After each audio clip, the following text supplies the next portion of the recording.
Okay, welcome to this weekly Wednesday webinar delivered by STORK. My name's Savannah Hans. I'm a consultant for the Asset Management Technology Group, and I'll be your moderator for this webinar. I want to thank you all for taking the time to join us and dial in today. Of course, we're happy to share our knowledge with you, and we hope that it'll help you navigate the current crisis situation.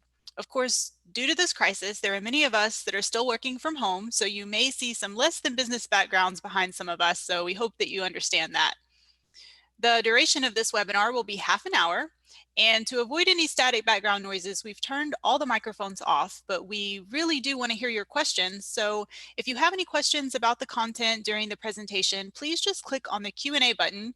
You'll see that at the bottom of your screen, and you can submit your questions there. And then if we have time at the end, we'll take a few of those questions and give you some answers.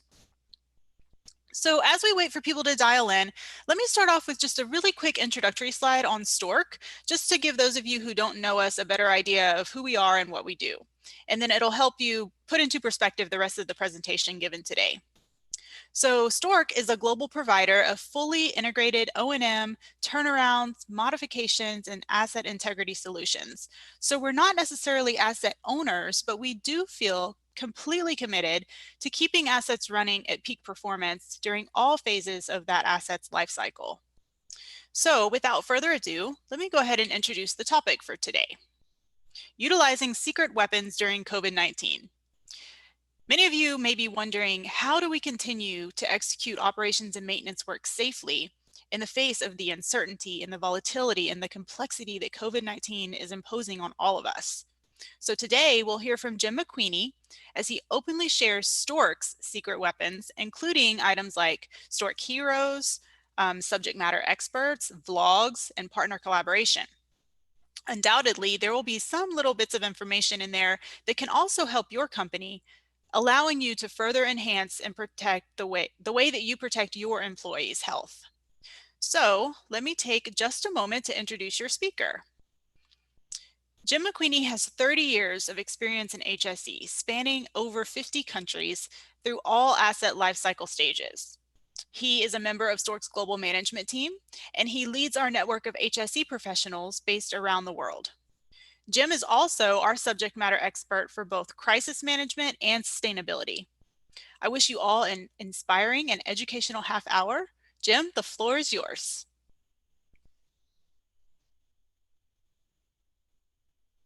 Thank you, Savannah, and thanks for the opportunity to share with you some of our knowledge at STORK gained from responding to the COVID-19 pandemic to date. When I think back to the 1st of January 2020, there were a lot of things that I had in mind for the new year and the start of the new decade. One thing I did not expect was that all of us around the world would be engaged in fighting a global war against a common biological enemy. This enemy has infected at least 6 million people globally, contributed to the death of almost 400,000 people, sent economies into recession, people out of work, and societies into a new socially distanced reality, and it shows no signs of being over yet. I'd like to share with you how we fought back at STORK, and also share some of the what I would call secret weapons that we have engaged in fighting this war against our common enemy, coronavirus. But before we get underway, I'd like to ask you for your opinion on a couple of points, just to help us get started. You should see a little voting window appear on your screen shortly. Go ahead and make your choice, then close the voting window, and I'll share back the results in a few moments. The first question is do you think COVID-19 was a black swan event? Simple yes or no. I'll just give you a few seconds to think and make your choices, and then we'll move on to the next one. Okay, let's move on to the second question. If we take 1st of January 2020 as the start date, how long do you think it will take your organization to recover from the impacts of COVID-19? So from 1st January, how long do you think it will take your organization to recover? So no impact, a 3-month period, 3 to 6 months, 6 to 12, 12 to 18 months, 18 months to 2 years, 2 or 3 years. So just give you a few seconds to make your choices.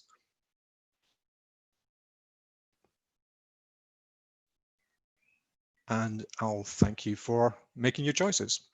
So while Laura helps me process your responses, let me give you an overview of what I'd like to cover in the next 30 minutes or so. First of all, I'd like to give you some of my thoughts on this pandemic event and the context of what we had in place at STORK to respond to the situation, and some of the aspects that I believe are truly secret weapons against not just the war against COVID, but any major change that any of us could tap into now and in the future. Through sharing our experiences of COVID, I hope there may be one or two thoughts or ideas that you may be able to take back into your own organization. Okay, so I'll ask Laura if she can please share the results of the polls. Laura, can you please share the results on question 1? So we've got a 2/3 to 1/3 majority in favor of COVID-19 being a black swan event. That's interesting, thank you. And question 2?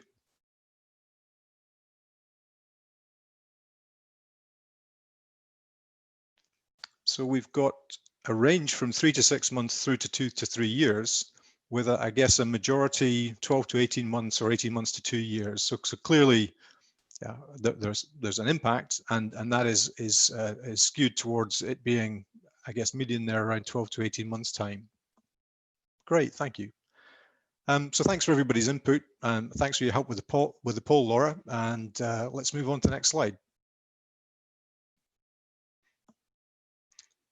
So unfortunately, Professor Taleb, the author of the book, The Black Swan, couldn't join us today for this webinar. So instead, I've had to take the definition from his famous book, written, of course, in the wake of the 2008 financial crisis.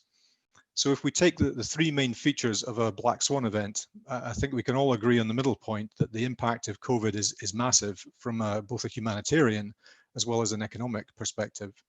The third point, explanations being concocted after the fact, allowing prediction in the future. Well, I think that would be reasonable if the first statement was also true, that nothing in the past convincingly suggests it could have happened. For me, COVID-19 doesn't get past this first hurdle. Therefore, COVID-19 was not a black swan event. Now, for the 2/3 of you, let me just take a few moments to explain myself. Historically speaking, pandemic events are regular, they're foreseeable, but they're unpredictable in their nature. Or to put it into black swan language, rather than nothing in the past convincingly suggests it could happen, in fact, everything in the past confirms it has happened many times and it could happen again soon. The first recorded pandemics were almost 2,000 years ago, and the highest impact pandemic was the bubonic plague back in the 14th century. Much more recently, within the span of many of our careers, we have had SARS, MERS, swine flu. These are disease outbreaks, some of them novel, that every nation and every multinational company prepares for. The World Health Organization has a network called GOARN, the Global Outbreak Alert and Response Network, that is currently monitoring 15 major pandemic disease risks and many more that are yet to reach the threshold for monitoring. To put it another way, pandemic risks should be on all company risk registers. They should have control strategies thought through, socialized and practiced, and the controls in the risk register should be cascaded through an organization to encourage the right thinking and action at the right level. This is not the first, and it's unlikely to be the last pandemic. It's not even the first in my career, but I'll admit to hoping it's the last. But then they do say that hope is not a strategy. So let's take a look at our experience of responding to COVID at STORK in practice. First of all, I should say that we identified pandemic risk as a business risk on our risk register. And like many global organizations, we maintain a capability to deal with crisis events, including pandemics, through our crisis management and emergency response process. We've built, we've maintained, and we've exercised teams of people at different layers in the organization to respond to emergency or crisis events, such as natural disasters, civil unrests, or indeed pandemics. In common with many organizations, the first level of response is at an operational or site level, as the diagram on the right-hand side of the slide shows. If the situation requires further support, an emergency management team or EMT is activated to support one or more site teams, and that's drawn from our regional management team. And if the regional management team themselves need support, then we stand up the highest level of response for us, which is a crisis management team, a global team that's drawn from our global executives. So in short, we've identified the risk, we've thought about it, we've put a process in place to manage it, and we've ensured that we can put it into practice when we need to.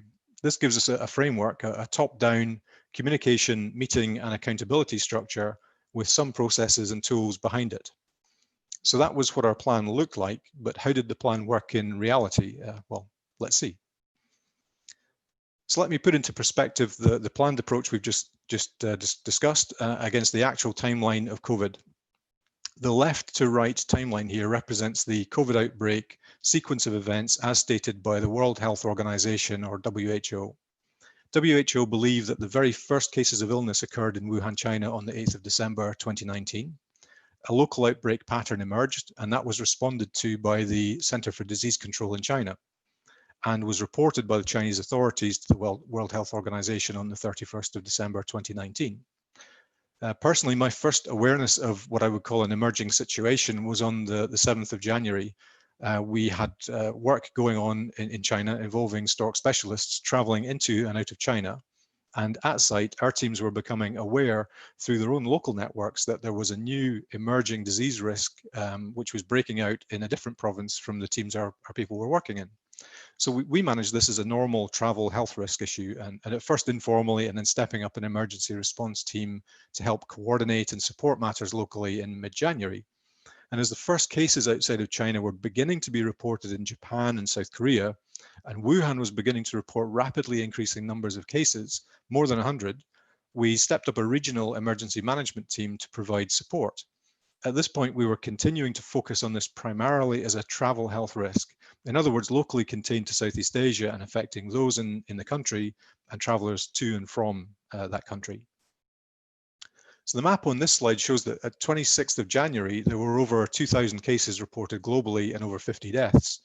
The first cases outside Southeast Asia in North America, Australia, Europe were beginning to be reported. At this point, some days before the WHO declared a public health emergency, we'd stepped up our response beyond the emergency management team covering the area where the travel risk had emerged. We started EMTs and business continuity planning processes across our business with support from our global crisis management team. Globally, we were weighing up national public health actions that had already been taken. For example, in China, in South Korea, Japan, and Singapore, they'd used lockdown strategies and social distancing measures were communicated to the public. And we were thinking, could that happen here? We came to the conclusion that coronavirus had potential to spread significantly, even if the chance of that happening wasn't clear, beyond the current footprint. And it was important to begin thinking through the potential impacts, start scenario planning, how might this go, as well as preparing our teams around the world for this to affect us all, possibly with more than one wave of infection, as has been experienced during the Spanish flu outbreak over 100 years earlier.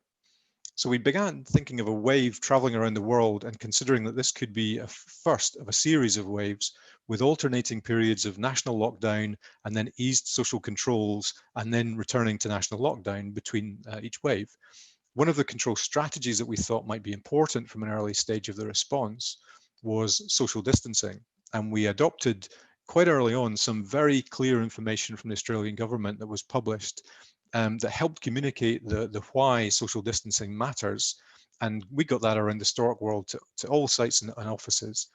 And I think the lesson that I learned was that the need to keep scanning what is out there in our super connected world to see if there are resources like this one that can help you.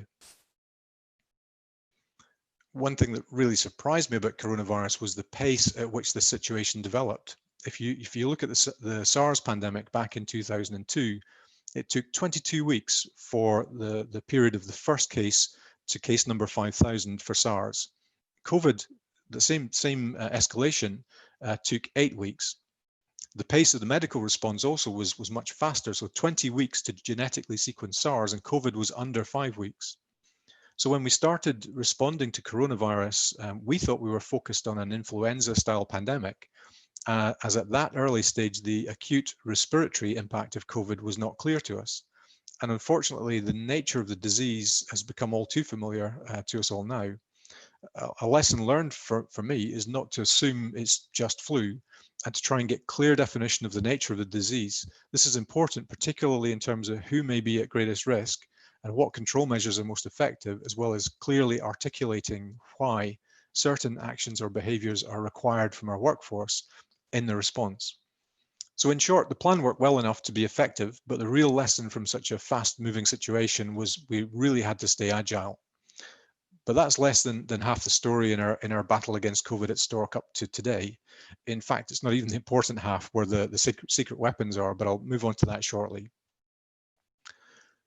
It's been critical during this pandemic for us at Stork to track what has been happening across our business, to gather data and to use that data to make informed decisions. The top graph here shows the global incidence of COVID cases since the 31st of December 2019. The advancement of the pandemic since then will, I'm sure, be well understood to all. We have been monitoring the situation as a global team since early January, and the dark blue arrows on the graph show from left to right when we had initial awareness of the situation, when we established our local emergency response team, our emergency management team, and our business continuity planning. And then when we formally stepped up our crisis management team towards the end of February. Although this had been providing oversight for several weeks by that point already, we kind of had a formal step up at that point. And the crisis management team worked on response by each regional business as the pandemic started to spread around the world, ensuring that those areas yet to experience the impact of the virus were connected to the experience and the knowledge being gained in those areas currently dealing with the virus. The focus has been, of course, protecting the health and welfare of our people, their families, and the communities, and considering how as a leadership team we stay agile through this rapidly evolving situation. The red arrow shows when we recorded our first COVID positive case within Stork on the 9th of March, and this first case at Stork occurred in Europe. Since then, we've been continuing to track key indicators to help inform our decision making. And this is shown from 9th of March onwards in the lower two graphs. The left hand shows in the top line the ramp up of health screening and medical review processes for our employees at site. And the right hand graph shows the number of our people who have tested positive for COVID. You can see the increase in positive test results over time. COVID is very real, and though some areas are beginning to ease controls, others are seeing case numbers increase. We have to stay vigilant, keep our eyes on what the data is telling us. And throughout this time, our people have continued mobilizing safely to client sites. In fact, they've never stopped. We're a critical part of keeping our clients' assets running safely. Work is being planned every day to ensure it's COVID safe. And we've been supporting our clients to adapt or make changes they wish to make to work within their facilities. As you can see from the top graph, the ramp up of COVID cases globally has slowed in terms of rate of the total rate of increase. But each country has its own curve. Some are yet to see the real ramp up, and some are seeing their peak, and others are passing the peak in their own geography. The waters we're sailing are, of course, still stormy, but we've adjusted our sails, we've plotted our course. So to that degree, we now know more about COVID and how it has affected some countries, and can use that knowledge to better respond in areas that are further back down the curve. And in the next chapter of this pandemic, we will see the focus shift to sustaining through the next phase of the situation and beginning the recovery. But that is, as they say, perhaps a story for another day. We're not there yet. So far, I've spoken about process, about management systems, about top-down control, meetings, and the like. And I mentioned that was about half the story, but it's not the half where the secret weapons are in this war. What I'd like to do now is talk in a little more detail about what I believe to be our secret weapon in our fight, not just against COVID, but any major change in our and your business. And it's not in procedures, and it's not in boardrooms. So while it's true that pandemics are foreseeable, that they should be on your risk register, and we should have well thought through plans to respond to pandemic events when they occur, that is only half the story and only addresses the top-down systematic stuff that you can prepare ahead of the event. I mentioned before that pandemics are not black swan events, but they are what I would call a hinge event. A hinge event is an event that is historically significant. In fact, its impact is massive after the hinge event, like the assassination of Archduke Ferdinand in 1914 that precipitated the Great War, or the 1929 stock market crash. What is important about hinge events is not the event, it's what follows. And I believe that where we are now is a momentous period in our history that is a hinge event, and that several generations that follow us will study and learn from. And in business, this hinge event creates volatility, uncertainty, complexity, and ambiguity, and we need to respond to that. We now need to figure out how we bounce forward after this hinge event as companies and as a wider society. But the real secret weapon at the heart of any response to a hinge event situation, including COVID, that is volatile, it's uncertain, it's complex, it's ambiguous. The solution is resilient people. And at STORK, we call them our STORK heroes. It's all about people. As a leadership team at all levels of the response, locally, regionally, and globally, our response to COVID could never be a success if it was only a top-down, process-oriented approach. From the very earliest stages of our response, we put everything we could into helping our teams stay resilient to volatility, uncertainty, complexity, and ambiguity. By sustained, regular, personal, open, and honest communication, we aim to have our STORK heroes have as full a picture as we had of the challenges we faced, and ask them to pick up the challenge to help us find the best paths, solutions, and innovations to help navigate through the storm together. Enabling is an overused term, but that's really what we tried to do, and that's where the real headway in this battle against COVID is being made. From the moment we flipped from top down to bottom up, our role as leaders became one of supporting and sustaining our site teams to continue providing business continuity for our clients, seeking solutions to new problems, feeling safe to bring ideas forward, and assure that everyone that was in our sites of our absolute support. And as leaders, there are some basic behaviors that are on this slide and are never more important than when you are faced with volatility, uncertainty, complexity, and ambiguity. As leaders, we didn't have the answers, but our people, our STORK heroes, they did. So let me share with you some examples, and I should say up front that we work in 90 countries and more sites than I can keep track of. So I will only give you a flavor here of the ownership and ingenuity our teams around the world are showing. And of course, not all solutions are used at all sites. First and foremost is our response to the health and well-being of our STORK heroes, our heroes at home and their families. COVID-19 is changing our world at home and at work. This creates a high degree of anxiety for many, and workers who are in a country far away from home and far away from their support networks, or those who have children whose schools and workplaces are closed, they're adjusting to working remotely, as well as dealing with childcare and home education, all in the same 24-hour day. Those continuing to work at site who have family members in higher risk categories, some of whom have decided to live apart from them to continue working, but at the same time to protect and shield those at greatest risk. And the range and the complexity of situations that are created by COVID with little warning is quite staggering. So this is where I choose to start, because as a leadership team focused on command and control of the response, we do not have the breadth and the depth to span the range of issues to be dealt with. So going back to the volatility, uncertainty, complexity, and ambiguity point, by enrolling the fantastic energy of our field, our office, our subject matter experts, and now home-based teams across the world, we were able to provide guidance, share personal experiences, connect and support each other through voice and video communications. We were able to partner with our health and employee assistance providers to access external support resources. In fact, a multitude of actions are being taken, all with the single purpose of ensuring our STORK heroes, wherever they are and whatever situation they're dealing with, are not dealing with it alone. And I'm particularly proud of our occupational health teams around the world. Like all of us, they've been dealing with the impact of change personally, but they're also selflessly stepping up to support their colleagues whenever that help is needed. So moving on to our teams at site, our teams have in place strategies to manage the risks of the virus being walked onto site by infected individuals. And this is particularly important as it's clear that people who are not symptomatic, who do not feel unwell due to the onset of the illness, can transmit it to others. And responding to that risk, our teams have focused on the behaviors expected from everyone at site, such as self-checking before you leave home to ensure that you feel well, and of course not leaving home if you do feel unwell or if anyone in your household becomes sick. At sites, particularly high staff number locations, our teams are using arrival screening to ensure that those arriving to site are again checked and confirmed fit to start work. And travel to and from site is being reorganized to maintain social distancing.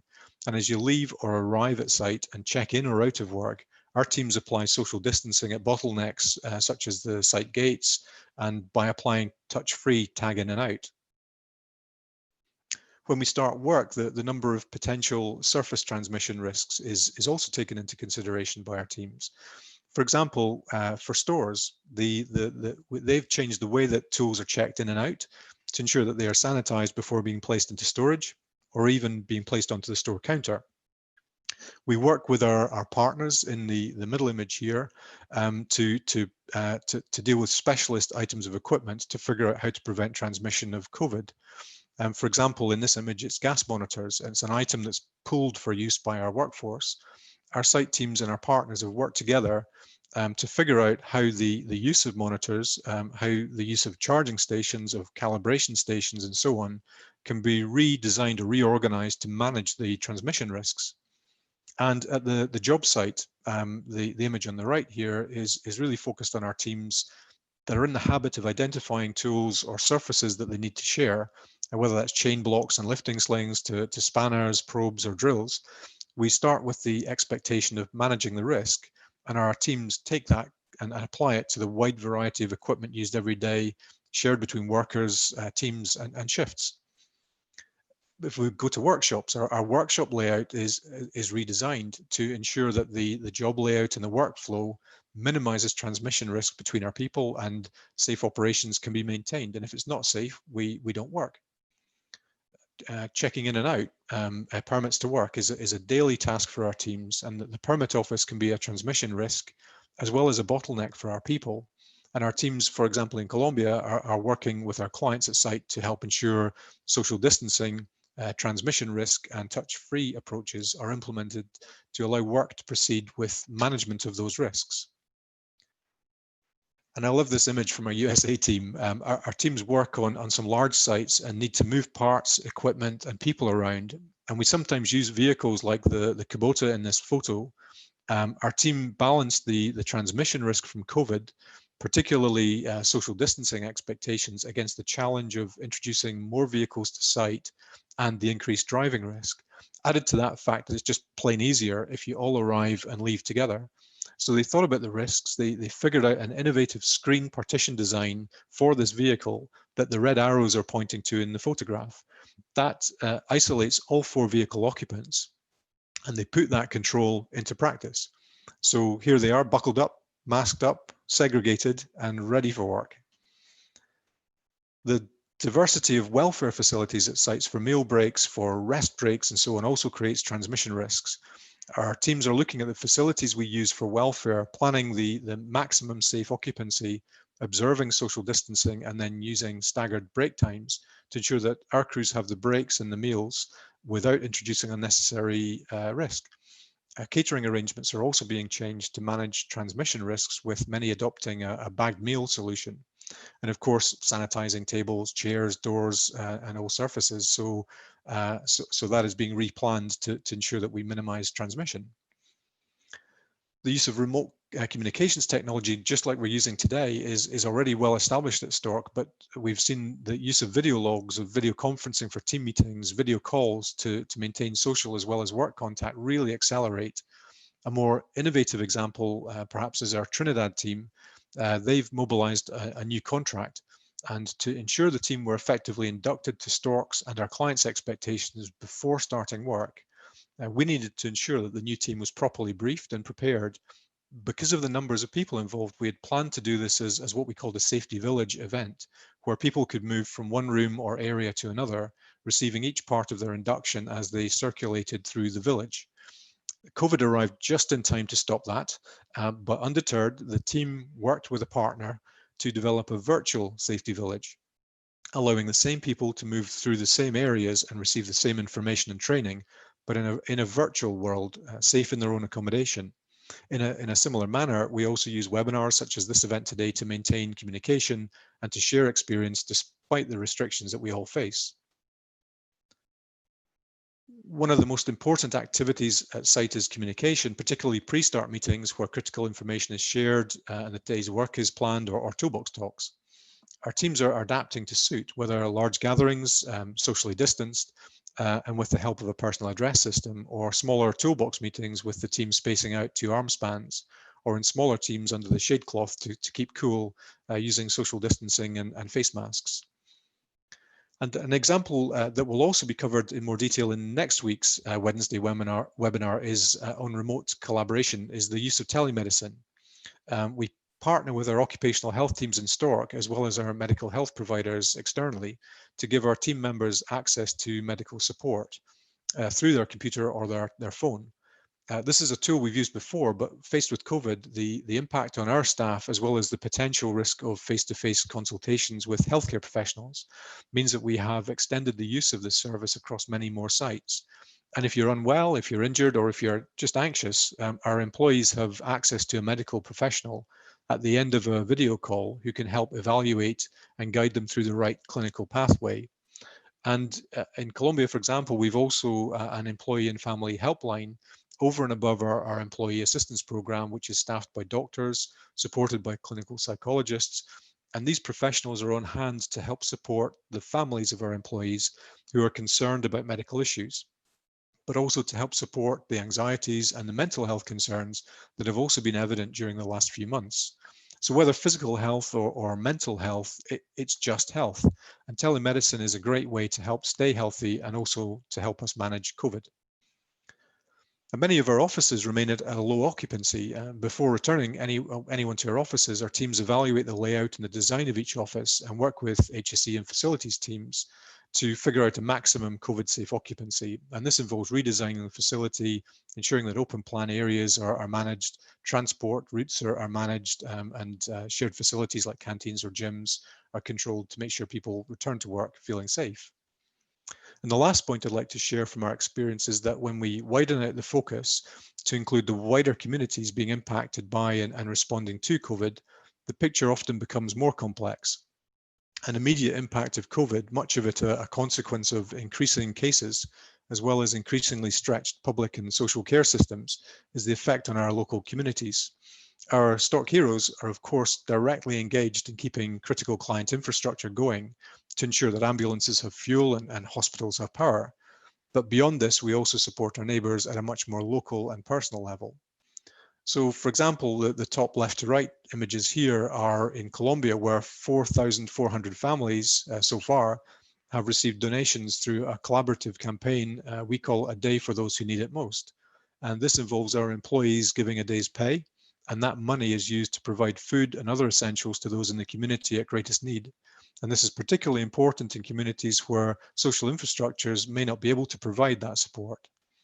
On the far right in Trinidad, our teams donated masks to an organization called Is There Not a Cause to help protect local families, protect themselves against COVID transmission.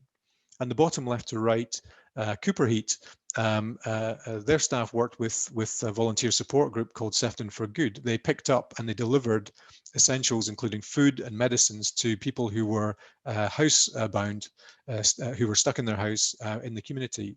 And lastly, in my base in Aberdeen, the STORK group donated personal protective equipment to staff at a care home for the elderly in our local community, a part of the community that has been at greatest risk from the effects of COVID.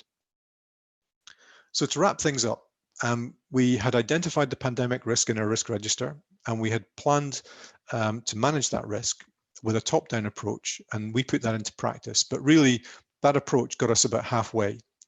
What really helped us was our STORK heroes, our subject matter experts, our partners, our families, and our communities across the world. So the three-level response I showed you earlier is the process, but it's not where the real learning has been. How I would describe what really happened and the learning I would take away from this experience is that our leadership had identified the pandemic risk. We had embedded the response protocol for pandemics. We had a top to bottom response, but then our secret weapons, our resilient, imaginative, creative people have really engaged. And as a leadership team, we're doing our best to sustain them in their efforts to help us get through this. Recognition, for example, of our STORK heroes and our heroes at home will, I believe, help sustain the energy around this. So from my experience, the secret weapons we have are the same as yours. They're our people, and they really are helping us fight this battle with COVID. So I hope that some of the things I've shared have sparked some interest with you. Maybe some of these ideas or approaches can be adapted to suit your facility or could be future action list items. I think we all believe that the impacts of COVID on our business will be here for some time from the poll. So we all have time to reflect, to improve and to move forward. So thanks for listening. And if we have time left, I'd be happy to take any questions. Savannah, I think you're going to help me field these. So back to you. All right, thank you so much, Jim, for this presentation. Man, I certainly learned a lot, and I hope everyone else did too. We are running a little bit short on time, so I want to ensure everyone that we will answer all of your questions in the follow-up material. But if you don't mind, I'd like to ask just one that really stood out to me. Speaking of this not being a black swan event, that it could possibly happen again, there's an interesting question. Reflecting on your response to this hinge event, what would you do differently next time? Great question. So I think next time I hope someone else is in the chair, but the lessons learned certainly include using the circular model I just showed you in the last slide, where we earlier on increase the effort at an earlier stage to involve our people, as this is what really works. And from a pandemic perspective, planning for a wider range of scenarios than just influenza type illnesses is another learning. And we really benefited from strong working relationships with our clients and with our partners. So I would certainly want to build further on that, as it really helped us all do better together.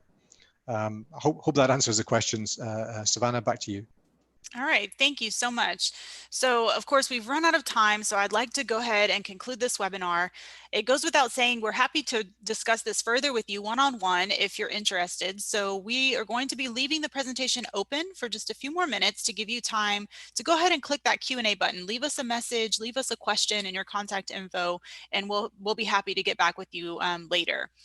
As I mentioned before, this webinar is part of our series of weekly Wednesday webinars, and we hope that you can join us next week at the same time. We'll be talking about remote collaboration, which is so important right now amongst our current work environment. And you can find more information about that, and you can also register at our website, stork.com.